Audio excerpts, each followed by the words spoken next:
Hi there, Evan here with Crypto and Markets for Tuesday, April 9th, 2019.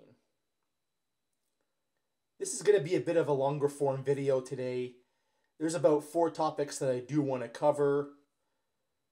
As I haven't been on here for over a week, I have been busy. I do apologize. Nonetheless, be prepared. This is going to be a bit of a longer form video than what I normally put out there. Okay?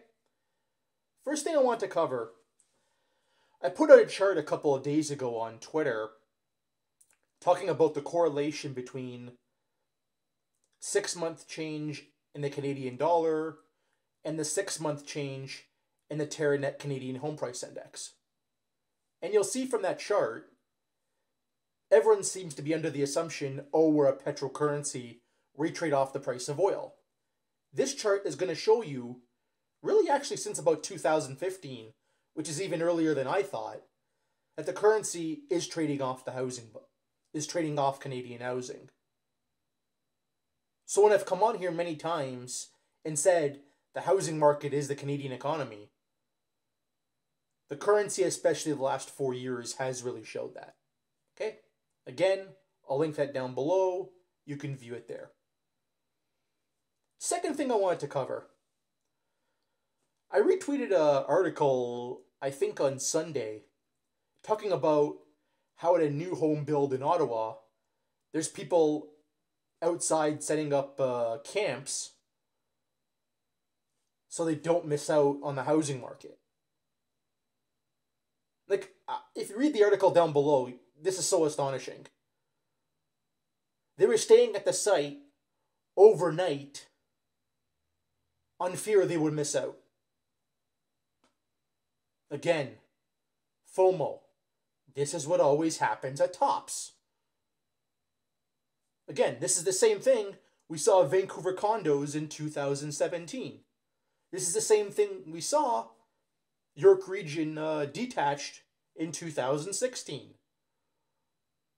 And in fact, this is the same thing we saw in many of the bubble markets in the US in 2005, 2006.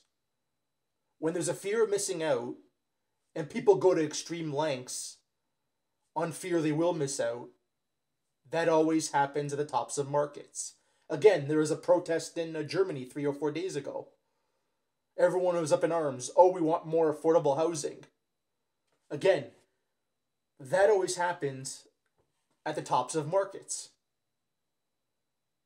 Now again, on here, I'm not going to go ahead and offer financial advice. But if I was a spec in the Ottawa area right now, and I saw this, I would be looking to cash out. That's all I'm saying. Again, do whatever you want with your money, but if it was my money, I see this going on. I have a flip house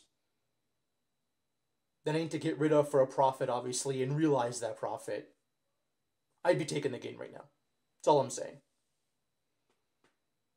Thirdly, there was an article put out today in the Globe and Mail talking about how realtors were making all these commissions 2 or 3 years ago, and now they're struggling to live.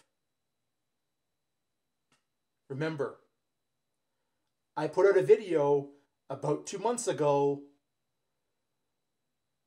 that was based on a chart from the 6 Housing Sense about realtor commissions for the Toronto Real Estate Board. And that commissions are down to 2015 levels, and they were desperate. People would start leaving the industry. Well, if the cash flow is not there, unfortunately, you're going to see a pickup in bankruptcies.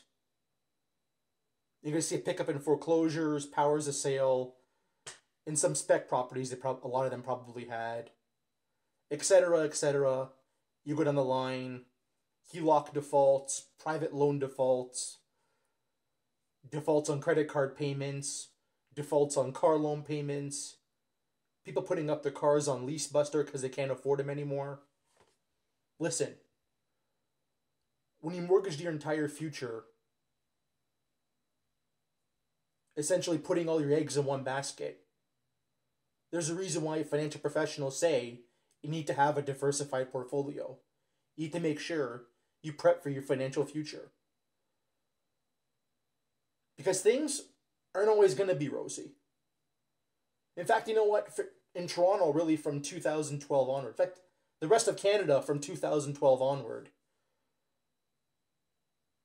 things were too good. And now we're starting to see the after effects. That's all I'm saying to it. Again, unfortunately, it's from Globe and Mail, so it's behind a paywall. Nonetheless, I'll link it down below. If you have access to it, great. If not, unfortunately, I really can't assist you there. But all I'm saying is, look. They were getting desperate. And this is the reason why they were getting desperate. Because they knew all this was coming. That's all I'm going to say. Again, I don't want to come on here and be right with these gloom scenarios. But unfortunately, it looks like even the gloomiest ones are starting to come true. That's all I'm saying. Last, I wanted to cover the US dollar quick. If you've been reading Twitter, you've been reading financial media, it seems like everyone's still short the US dollar. Listen, I've been on here many times and said it. Going into global recessions, US dollar is a safe haven. It always rallies going into it. It started rallying towards the early part of last year and really hasn't stopped. I think the US dollar index is trading at 97 right now. That's a trade that's really worked out for us so far, by the way. And I think for the next year or two it will continue. But there's another element at play here. If you follow Real Vision TV, you'll know about the dollar milkshake theory. Which basically implies that there's more sucking power going into that little straw because there's a shortage of US dollars globally. I mean, as an example, look at emerging markets. As of the end of 2017, US dollar denominated loans total for all emerging markets equaled 11% of GDP. Which goes to show you how much they really needed that cheap US dollar to fund the middle class, to fund all their infrastructure projects, etc.